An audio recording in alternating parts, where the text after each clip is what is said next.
The phone call that changed everything came on a cold Chicago morning in November 1996. Muhammad Ali was sitting in his study, his hands trembling slightly from the Parkinson's disease that had been silently stealing pieces of the man who had once floated like a butterfly and stung like a bee. What his old boxing trainer, Joe Martin, told him during that conversation would send the former heavyweight champion on a secret mission that would remain hidden from the world for decades. If this incredible story of loyalty, gratitude, and the power of never forgetting those who shaped us moves you, subscribe for more untold moments that reveal the true character of our greatest heroes. Drop a comment about a teacher who changed your life. Their impact matters more than you know. Joe Martin's voice carried a weight that made Ali set down his morning coffee and give his full attention to the man who had first introduced him to boxing at the Columbia Gym in Louisville. "Champ," Joe said, his voice thick with concern, "I got some news about Mrs. Sarah Johnson from Virginia Avenue Elementary. You remember her, don't you? She was your third-grade teacher, the one who always believed in you when you were just little Cassius Clay." The name hit Muhammad Ali like a physical blow. Mrs. Sarah Johnson. Suddenly, he was 8 years old again, sitting in the front row of a segregated classroom in Louisville's West End, watching a remarkable woman transform the lives of children who society had written off before they'd even had a chance to dream. Mrs. Johnson had been more than a teacher to young Cassius Clay. She had been the first person outside his family to see something special in a boy who was already showing signs of the greatness that would make him the most famous athlete in the world. "Of course I remember her," Ali whispered, his voice barely audible through the phone. "What about Mrs. Johnson?" Joe's next words would haunt Ali for the rest of his days. "Champ, she's 81 years old now, and she's living in a trailer park on the south side of Louisville. Word is, she's been struggling to pay her bills, too proud to ask anybody for help. Some of the folks around the neighborhood say she's been skipping meals to afford her medications." The silence that followed was broken only by the sound of Ali's labored breathing, a consequence of the disease that was slowly robbing him of his voice and his strength. But in that moment, the physical limitations of Parkinson's seemed insignificant compared to the emotional weight of what he had just learned. The woman who had shaped his mind, who had nurtured his confidence, who had taught him that words could be as powerful as fists, was living in poverty just a few hours' drive from his mansion in Berrien Springs, Michigan. Mrs. Sarah Johnson had been 35 years old when she first encountered 8-year-old Cassius Clay in the fall of 1950. Born in 1915, she had grown up in a family that revered education despite the limited opportunities available to African Americans in the segregated South. She had worked her way through Kentucky State University, earning her teaching degree at a time when society expected very little from black women beyond domestic service or manual labor. By the time young Cassius entered her classroom, she had been teaching for 8 years and had developed a reputation as one of the most dedicated and innovative educators in Louisville's colored school system. Virginia Avenue Elementary was a typical segregated school of its era, underfunded, overcrowded, and equipped with hand-me-down textbooks and supplies that white schools had discarded. But Mrs. Johnson had transformed her third-grade classroom into something magical. The walls were covered with student artwork, inspirational quotes, and photographs of successful African Americans who had overcome adversity to achieve greatness. She had used her own money to buy additional books, art supplies, and educational materials, determined to give her students every opportunity to succeed despite the systemic obstacles they faced. Cassius Clay stood out in Mrs. Johnson's classroom from his very first day. While other children struggled with reading and seemed resigned to the limited expectations society had set for them, Cassius possessed an unusual combination of quick intelligence, boundless energy, and an almost magnetic charisma that drew both children and adults to him. Mrs. Johnson recognized immediately that this boy was special, but she also understood that his gifts needed careful nurturing and direction to bloom into their full potential. What made Mrs. Johnson extraordinary was her ability to see beyond the immediate challenges her students faced and envision the remarkable futures they could create for themselves. She spent extra time with Cassius, helping him channel his restless energy into productive activities. She encouraged his love of poetry, even when his rhymes were simple and childish, recognizing the verbal dexterity that would one day make him famous for his quick wit and memorable quotes. When Cassius struggled with mathematics, She found ways to make the lessons relevant to his interests, using boxing statistics and sports examples to help him understand numerical concepts. But perhaps Mrs. Johnson's greatest gift to young Cassius was her unwavering belief in his potential. In a society that constantly reinforced the message that black children should limit their aspirations, she dared to tell her students that they could become anything they dreamed of becoming. She would look directly at Cassius and say, "Young man, you have a light inside you that's going to shine so bright the whole world will see it. Don't you ever let anybody convince you otherwise." These words, spoken by a teacher who truly cared about his future, planted seeds of confidence that would sustain Ali through every challenge of his remarkable life. Mrs. Johnson's influence extended far beyond academic instruction. She taught her students about dignity, self-respect, and the importance of standing up for their beliefs even when it was difficult or dangerous. During the early 1950s, the civil rights movement was beginning to gain momentum, and Mrs. Johnson carefully educated her young charges about their history and their rights as American citizens. She told them stories about Frederick Douglass, Mary McLeod Bethune, and George Washington Carver, ensuring they understood that they came from a tradition of excellence and achievement that no amount of segregation could diminish. When Cassius graduated from Mrs. Johnson's class in 1951, she made a prediction that seemed impossible at the time, but would prove remarkably prescient. She wrote in his yearbook, "Cassius Clay will be famous someday. He has the heart of a champion and the soul of a poet. The world better get ready for this young man." She kept a copy of everything he wrote in her class, storing his simple poems and short essays in a manila folder that she treasured for the rest of her life. After her royal service to young minds ended with her retirement in 1975, Mrs. Johnson had hoped to enjoy a comfortable old age, supported by her teacher's pension and the small savings she had accumulated over 3 decades of dedicated service. But like many retired educators of her generation, she discovered that the pension system had not kept pace with the rising cost of living. Her monthly checks, which had seemed adequate in 1975, were barely sufficient to cover basic needs by the 1990s. The modest house she had purchased in Louisville's West End had become too expensive to maintain, and she had been forced to sell it and move into a small trailer in a park on the outskirts of the city. Despite her financial struggles, Mrs. Johnson maintained the dignity and grace that had characterized her throughout her teaching career. Her tiny trailer was immaculately clean, and she continued to dress with the same care and attention to detail that had made her such a respected figure in the community. On the wall of her small living room hung a collection of photographs, her graduating class from Kentucky State, pictures of former students who had achieved success, and in a place of honor, a newspaper clipping from 1960 showing a young Cassius Clay winning his Olympic gold medal in Rome. Mrs. Johnson's neighbors in the trailer park had no idea that the quiet, dignified elderly woman living among them had once taught one of the most famous people in the world. She never spoke about her connection to Muhammad Ali, partly out of pride and partly because she didn't want anyone to think she was trying to exploit that relationship for personal gain. She continued to follow his career through newspaper articles and television coverage, celebrating his victories and worrying about his struggles with the same maternal concern she had shown when he was 8 years old. When Joe Martin's phone call reached Ali that November morning in 1996, the former champion's response was immediate and decisive. Despite the physical limitations imposed by his advancing Parkinson's disease, despite the advice of his handlers who worried about the security implications and potential media attention, Ali announced that he was going to Louisville to see Mrs. Johnson. "She gave me everything when I had nothing," he told his wife Lonnie. "The least I can do is make sure she has everything she needs now." The logistics of arranging Muhammad Ali's secret visit to a trailer park in Louisville required careful planning and absolute discretion.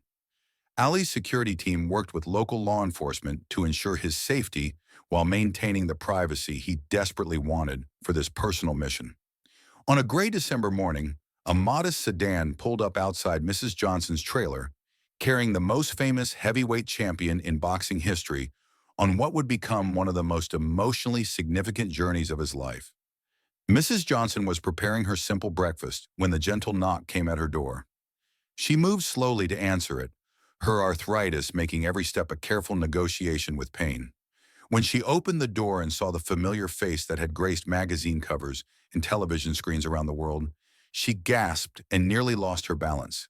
Standing before her, older and showing the effects of his neurological condition, but unmistakably the same boy she had taught 46 years earlier, was Cassius Clay, now known to the world as Muhammad Ali. "Mrs. Johnson," Ali said softly, his voice affected by the Parkinson's, but still carrying the warmth and respect she remembered from his childhood. "It's me, Cassius. I came to see how you're doing." The elderly teacher's eyes filled with tears as she struggled to process the miraculous appearance of her former student. "Cassius, baby," she whispered, using the affectionate nickname she had called him in third grade. "Is that really you? Oh, my Lord, look at you. Come in, come in. I'm sorry this place isn't much to look at." As Ali entered the small trailer, he was struck by the contrast between Mrs. Johnson's obvious poverty and the dignity with which she maintained her home. Every surface was spotless. The few pieces of furniture were carefully arranged, and despite the cramped conditions, there was still evidence of the educator's touch in the books that lined makeshift shelves and the student artwork that decorated the walls. In the place of honor above her small television hung that newspaper clipping from 1960, yellowed with age but carefully preserved behind glass. For the next 3 hours, the outside world ceased to exist for both of them. They sat in Mrs. Johnson's tiny living room, surrounded by the modest possessions of a woman who had devoted her life to educating children, and talked as they hadn't talked since Ali was a third grader, struggling to understand long division. Mrs. Johnson, despite her circumstances and advancing age, retained the sharp mind and quick wit that had made her such an exceptional teacher. She regaled Ali with stories from their classroom days, reminding him of projects he had forgotten, poems he had written, and the day he had declared that he was going to be famous someday, just like Joe Louis. "Do you remember," Mrs. Johnson asked with a twinkle in her eye that hadn't dimmed despite her hardships, "when you wrote that poem about wanting to be the greatest fighter in the world? You were only 8 years old, but you stood up in front of the class and recited it like you were performing on a stage. I knew right then that you weren't just talking about boxing, you were talking about being great at life." Ali smiled, the genuine smile that came so rarely now as his condition progressed. "You saved that poem, didn't you?" he asked. Mrs. Johnson's face lit up as she carefully retrieved a worn manila folder from a small desk in the corner of the trailer. Inside were dozens of papers, all yellowed with age but carefully preserved. Cassius Clay's homework assignments, his creative writing exercises, his drawings, and yes, that first poem about becoming a champion. As Ali held the fragile papers that represented his earliest expressions of the dreams that would define his life, he was overwhelmed by emotion. Here was tangible evidence of Mrs. Johnson's faith in him, proof that she had seen his potential long before the rest of the world knew his name. But more than that, these papers represented the sacrifice and dedication of a teacher who had used her own time and resources to preserve the work of students she believed in. "Mrs. Johnson," Ali said, his voice thick with emotion, "you kept all of this? For all these years?" The elderly teacher nodded, her own eyes glistening with tears. "Cassius, you were special from the very first day. I knew you were going to do great things, and I wanted to have something to remember you by when you went out and conquered the world. I never imagined you'd come back to see your old teacher like this." The conversation revealed the true depth of Mrs. Johnson's influence on Ali's development. She reminded him of lessons that went far beyond academic subjects. How she had taught him to respect others regardless of their background. How she had encouraged him to use his intelligence as well as his physical gifts. And how she had instilled in him the confidence to believe he could overcome any obstacle. "You taught me that words matter," Ali told her. "Every poem I ever wrote, every speech I ever gave, every time I stood up for what I believed in, I was using something you taught me in third grade." But the conversation also revealed the extent of Mrs. Johnson's current struggles. As they talked, Ali noticed details that broke his heart. The space heater that was clearly insufficient for the cold December weather. The nearly empty refrigerator he glimpsed when she offered him something to drink. The carefully mended clothes that spoke of someone who couldn't afford to replace items when they wore out. Most heartbreaking of all was a bottle of prescription medication sitting on the kitchen counter with only a few pills remaining. medication she clearly couldn't afford to refill. When Allie asked directly about her circumstances, Mrs. Johnson's pride initially prevented her from admitting the full scope of her difficulties. But as their conversation continued and the trust between teacher and former student reasserted itself, she finally opened up about the challenges she faced as an elderly person living on a fixed income that hadn't kept pace with inflation. She spoke matter-of-factly about skipping meals to afford her medications, about choosing between heating and eating during the cold winter months, and about the isolation of living in a community where no one shared her background or understood her experiences. "Mrs. Johnson," Allie said, taking her weathered hands in his trembling ones, "why didn't you ever reach out to me? You had to know I would have helped you." The elderly teacher smiled with the same gentle dignity she had shown throughout her life. "Cassius, baby, you had your own troubles to worry about. I read about your illness, about all the challenges you faced. I wasn't about to add my problems to your burden. Besides, you gave me the greatest gift any teacher can receive. You became everything I knew you could be. That was enough for me." Allie's response would define one of the most important initiatives of his post-boxing career. "Mrs. Johnson, you're never going to want for anything again. But more than that, I want to make sure that no teacher who dedicated their life to helping kids like me ever has to struggle the way you've been struggling." True to his word, Ali immediately began making arrangements to transform Mrs. Johnson's life. Within weeks, she had moved from her trailer into a comfortable apartment in a senior living community. Her medical expenses were covered, she received a substantial monthly stipend from Ali's personal funds, and she had access to transportation and other services that allowed her to live with dignity and comfort. But Ali's response went far beyond individual charity. Inspired by Mrs. Johnson's situation and driven by his understanding that many retired educators face similar hardships, he established the Muhammad Ali Education Fund, using a significant portion of his personal wealth to create an endowment that would assist retired teachers who had fallen on hard times. The fund operated quietly, without publicity or fanfare, seeking out former educators who needed help and providing assistance with housing, medical care, and basic living expenses. Mrs. Johnson became the fund's first beneficiary and its most treasured success story. Reinvigorated by her improved circumstances and the knowledge that her former student had not forgotten her contributions, she began volunteering at local schools, sharing her decades of teaching experience with a new generation of educators. She also started work on a memoir that would document not just her own experiences, but the challenges and triumphs of African American teachers who had worked in segregated schools throughout the South. The regular visits between Allie and Mrs. Johnson became one of the most closely guarded secrets of the champion's later years. Every few months, Allie would make the journey from his home to Louisville, where he and his former teacher would spend afternoons discussing books, current events, and memories of their shared past. These visits provided Ali with a connection to his roots and reminded him of the values and principles that had guided him throughout his career.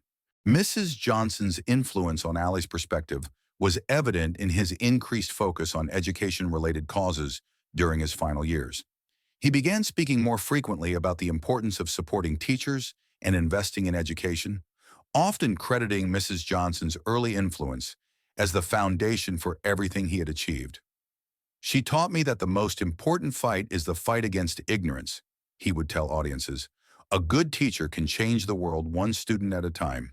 When Mrs. Johnson passed away in 2001 at the age of 86, she left behind a legacy that extended far beyond her individual impact on Muhammad Ali.